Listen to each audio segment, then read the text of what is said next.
Vice chairman اسحاق تیموری کا union committee number 7C area میں sewerage line کی تبدیلی کے کام کا معائنہ۔ لیاقت آباد ٹاؤن کے بیشتر علاقوں میں پانی اور سیوریج کی لائنیں ناکارہ اور بوسیدہ ہو چکی ہیں۔ واٹر اینڈ سیوریج بورڈ اپنی ذمہ داری کو پورا کرتے بوسیدہ لائنوں کی تبدیلی کا کام شروع کرے۔ اسحاق تیموری: ترقیاتی کام نہ ہونے کی وجہ سے کراچی کا انفراسٹرکچر تباہ ہو کر رہ گیا ہے۔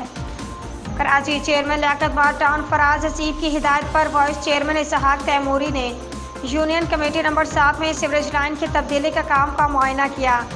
اس موقع پر یونین کمیٹی نمبر 7 کے وائس چیئرمین اظہر شمسی، یوسی پینل کے افراد بھی موجود تھے۔ اس موقع پر وائس چیئرمین اسحاق تیموری نے گفتگو کرتے کہا کہ 70% یونیوں جنریٹ کر کے پاکستان کو استحکام بخشنے والا شہر مسائل کا انبار بن چکا ہے۔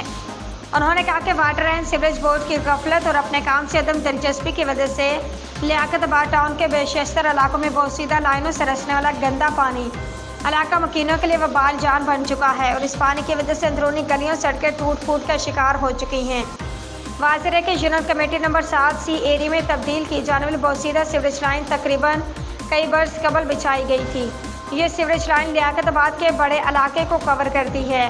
علاقے کی بڑھتی ہوئی آبادی کے دباؤ اور استحصال سے استعمال ہونے کی وجہ سے مذکورہ سیوریج لائن ناکارہ ہو چکی تھی۔ علاقہ مکینوں نے بارہا Karachi water and sewerage board کو علاقے کے اس مسئلے کے حوالے سے آگاہ کیا، لیکن واٹر بورڈ کی جانب سے کوئی مثبت جواب نہیں دیا گیا۔ علاقہ مکینوں نے اس دیرینہ مسئلے کے حوالے سے یوسی سطح پر رابطہ کیا۔ عوامی پریشانی کو مد نظر رکھتے ہوئے چیئرمین لیاقت آباد ٹاؤن فراز حسیب نے اس مسئلے کے حل کے لیے ذاتی کوششوں سے عوام کے اس دیرینہ مسئلے کو حل کیا۔ اس سیوریج لائن کی تبدیلی سے علاقہ مکینوں کی پریشانی یقینی طور پر ختم ہو جائے گی۔ فہیم مصطفیٰ۔